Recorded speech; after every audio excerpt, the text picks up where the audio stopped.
right. Combat Commander Europe. My friend Brad and we became friends playing online Combat Commander Pacific over and over again about 10 years ago. We liked the game. I love Combat Commander Pacific. I am a little bit mad on Combat Commander Europe. I'm not sure why I have such different opinions about the games, but I do. But we found out about this solo bot that a fellow named Watton came up with, and it sounded pretty interesting. And there's nothing for that bot yet that involves the Pacific. So I want to give it a try and see if there might be a way to use it with the Pacific, convert it to that or something. And so I saw a video of somebody using it online. They're playing this scenario here, hold the line. So I'm going to try this scenario and see how the bot makes it work. There is a digital version of the bot, which is this right here, and so this should make managing things easier, although I'm not sure how to handle in this bot things like the end of the turn and how to get the bot to redraw, but I'm going to do the best I can with that. So the actual bot itself is available in the file section on Board Game Geek with these are the instructions, and then there's a file for the player mat and a file for a tracking sheet, I think. At some point I'll probably play it with the physical game, but I'm going to just try it here like this quicker. My friend Brad and I are both kind of fascinated by this and want to know how it works. So this is the scenario. This is I think this is a kind of famous scenario in Combat Commander Europe because it has sort of a tank in it. It's a disabled Sherman tank. This right here represents the disabled Sherman tank, which is effectively a bunker in this game. So I'm placing that here in this hex. So what's happening is the Americans have driven the Germans out of this area, and the Germans are counterattacking, trying to get it back. So the Americans have dug in up here on the hill, and the tank crew is still manning the tank, so they have access to the main gun and the 50 caliber machine gun.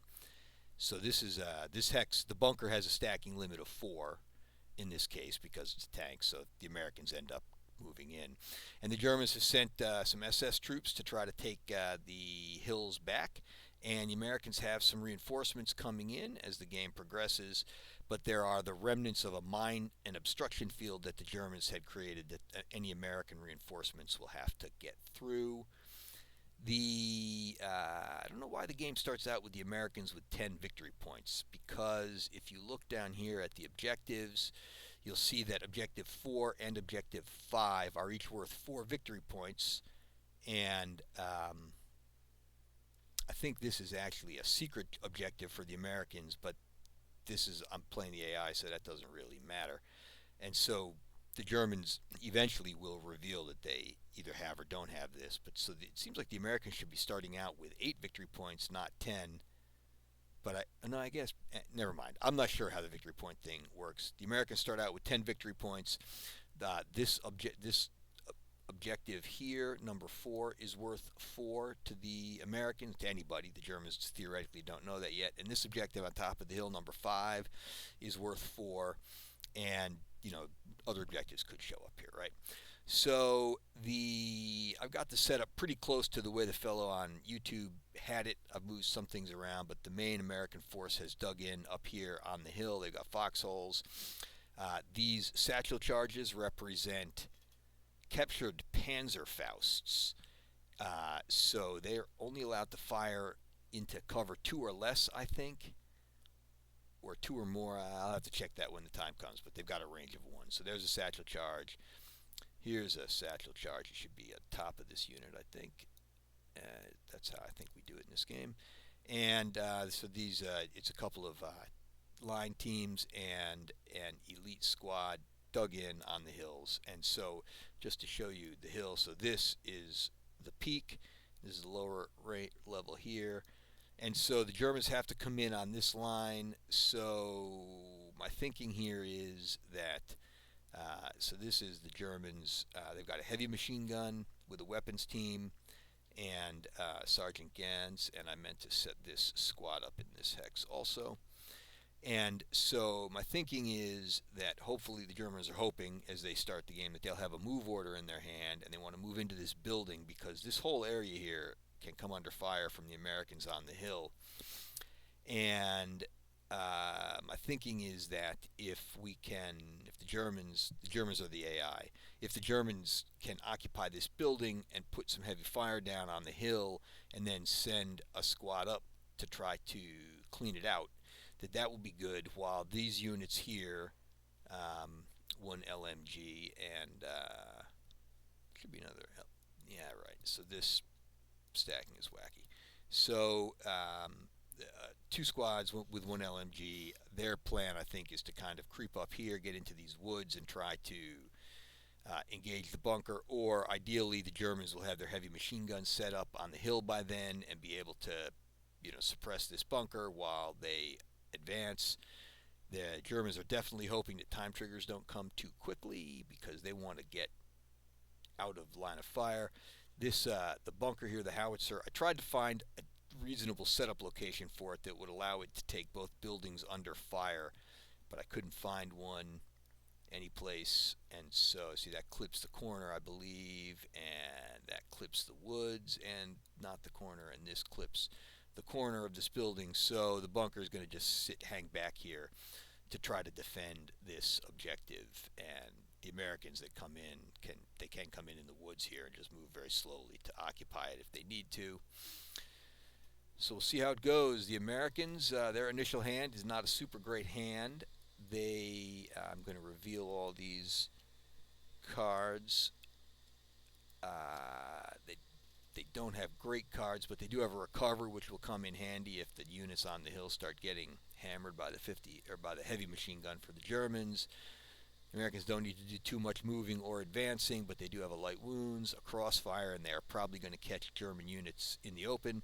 What they don't have is a fire card, although this command confusion gives them sustained fire, which would be nice when the bunker comes into play. But the Americans are starting with a hand that I'm thinking is probably going to be a discard hand, but the bot goes first. So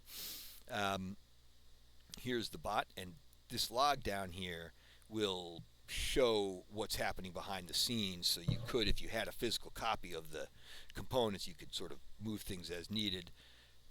When you start the game, you set up the attack posture. So another thing about this game that seems weird is that the order limit for both sides is 2. I don't know if I've seen games where the attacker's order limit is 2. That seems difficult for the Germans to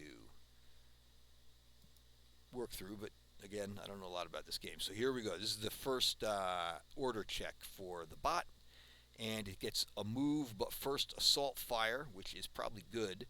Now, assault fire is a Europe thing. I'm pretty sure I have it right that all the units activated to move may make one fire attack total. So they can all form a fire group if they want and make the attack, but then it's just one attack, so I can't split fire.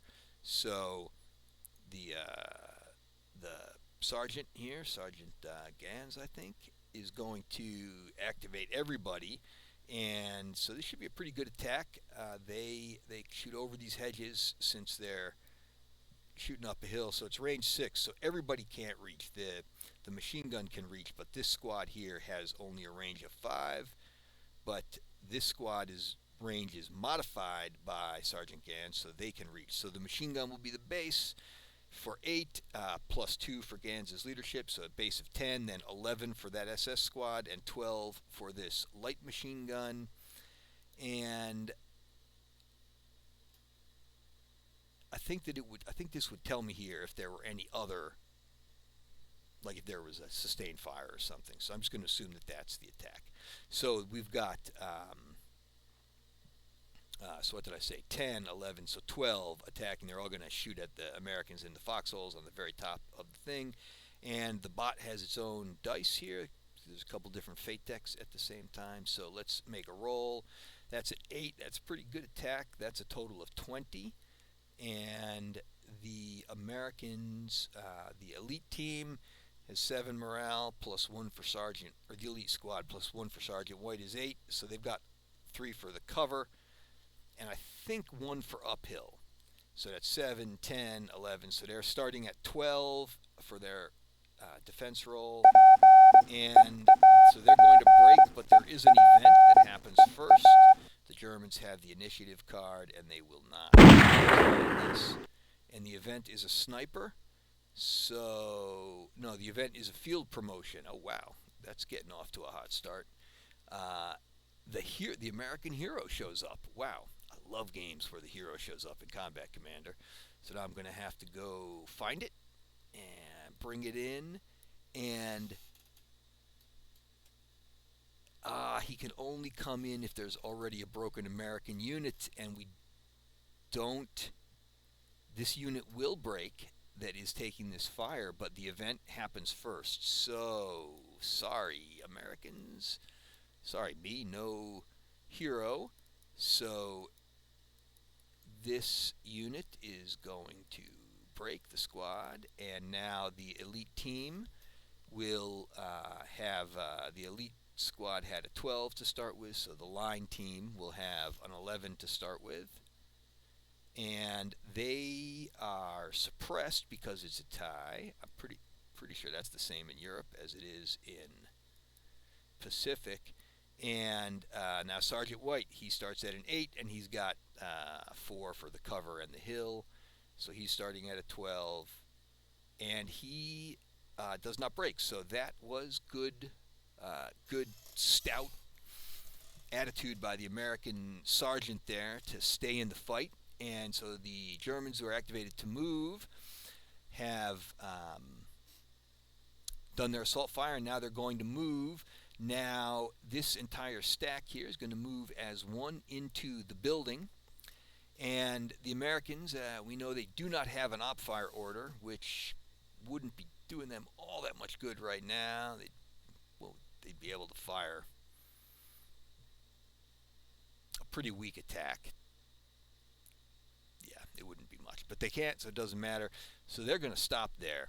Now the machine gun team, I considered whether it might be smart to get into this building also. I looked and saw it was a stone building, but if I'm right about this, looking at the charts here, the terrain charts, it looks as if in Europe every building is the same. It's a 3 cover, so it's a lot of cover.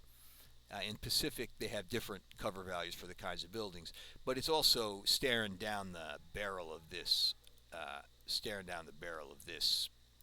cannon, and so it probably makes more sense, since the plan is to try to get up the hill, So they're going to do that. I need to check the terrain. I'm pretty sure that going across this hedge is an extra movement point. Yes. So they have this. They've got 5 movement points. So they use 2 to get there, 3 to get there. They could jump over the hedge and, actually 3 to get here, right? Let's get there. And so let's see if the bunker, if the Sherman tank can take this hex under fire. No, I didn't consider that. So yeah, they are going to, well, they can't fire group if they're there. But yeah, my plan is to try to get up the hill, so let's get up the hill. So that is the end of that order. And so we click the next order, and those German units have been activated. So we go back to the bot and reveal next order, and another move order. That's good for the Germans. That's what they want to do, is be moving here. So they're going to activate this entire group, and they're going to start moving, and it doesn't matter. The Americans don't have an op fire card, so 1, 2, 3, 4. 1, 2, 3, 4, and the leader adds to a movement, so that gives them a total of 6, this SS squad, so they can in fact go ahead and make it up to here, and that's the end of that. Now back over here in the digital bot, I'm not sure if I'm supposed to do anything. I know that the bot knows the order limit, so I think at this point that it's all set to move on to the American turn. So the Americans are going to take their turn now. I'm going to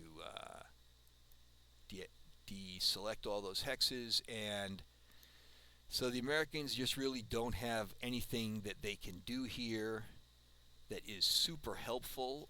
They would like to keep that crossfire card in their hand, and definitely, well, okay, so they need to recover, right? Now, Pacific and Europe do the recovering thing very differently, so I'm going to have to check this out. I probably should have done it ahead of time. Page 14 on the rule book. I believe that what happens is I make a roll for every one of them or something. When a receiver, so the player is activated, not a unit, and so the player taking the recover order removes all suppressed markers. First removes all suppressed markers automatically. Okay, then a rally roll for each other unit that was broken at the time the order was given. Um,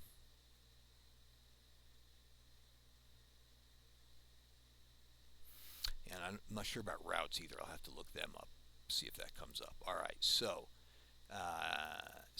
so playing this recover order, bringing it out there, and so he is no longer suppressed. Now this fellow here makes a rally roll. He's at 8 plus 1 is 9 for Sergeant White. 10, 11, 12. So he is his morale is at 12. Am I doing the rally roll correct? Uh, Rolls less than its morale. Okay, so it's 12. So that's where they want it. They want a high morale. And the roll is a 4, and so that unit does, in fact, recover. It rallies. And so that unit also is activated, I believe. I believe that that's how it works here. I should double check that.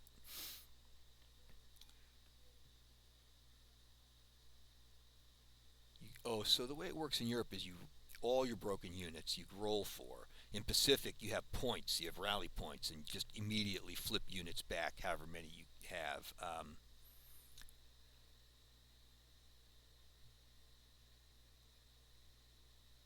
So, and I guess what I'm reading here is that you can only do one recover order per turn, so you don't get to just constantly keep trying. So, um, so now again, I'm not sure about this. I'd like to get that move order out of my hand if I could, but I don't think you're allowed to play a move order and not move. I could. Actually, I could play a move order and move a unit here and move it back, right? But do I want to keep the crossfire and hope I get a fire order? Is that smart? I tend to not be great about that. So, yeah, I'm going to play the move order to try to get the Americans a fire order in their hand. And we're going to just pretend that a guy moved out of there and moved in there. And a route. So I am going to have to figure that. And a fire order. That's a good thing for the Americans. They definitely want to be able to fire. And so we head over to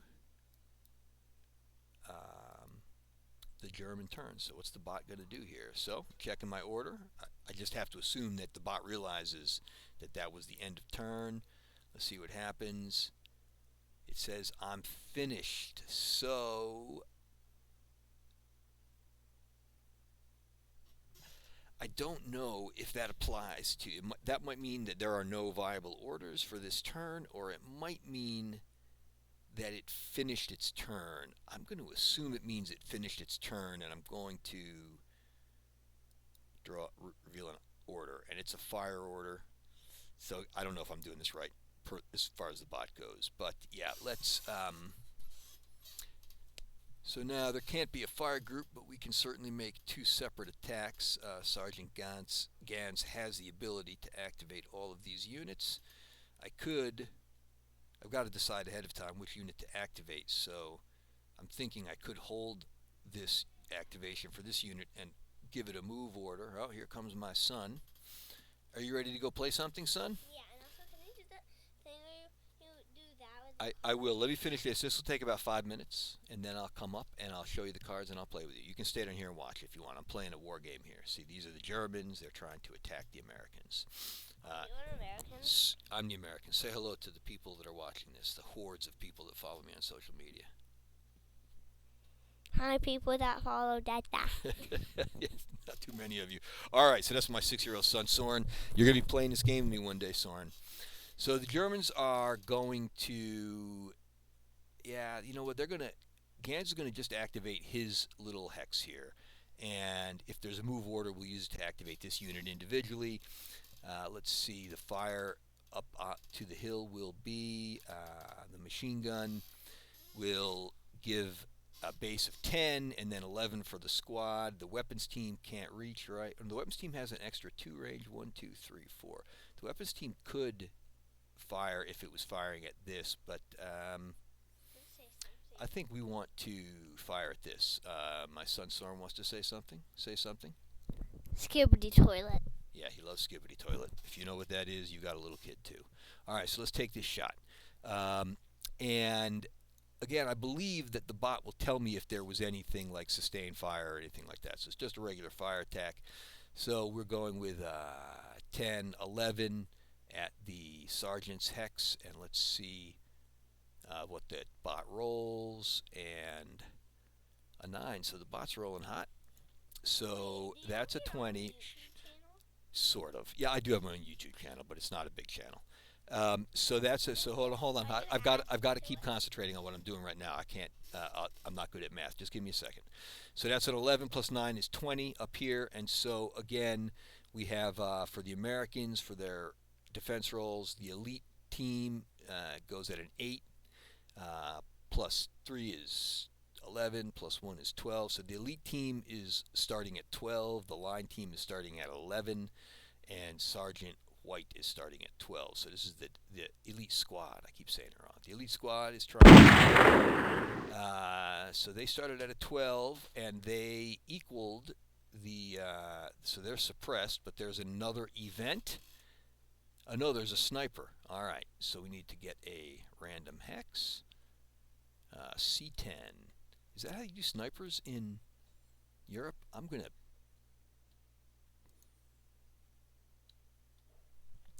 You know what? I'm not going to make you watch me sift through the rules. I'll correct this later if I'm wrong. So, and there should be a sniper token in here, right?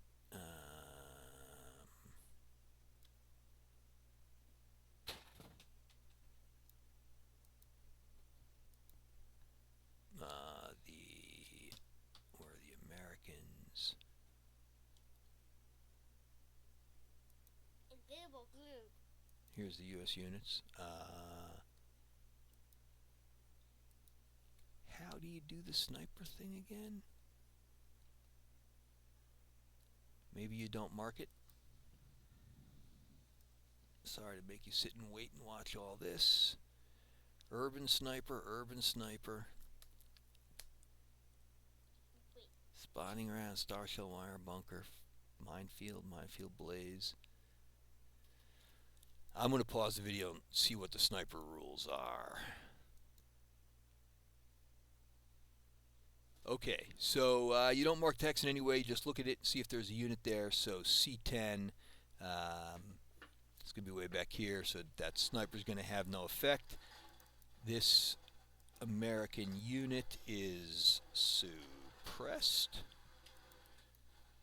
That's my son dragging his chair across the table. All right, so the line team starts at an 11, and they will break. And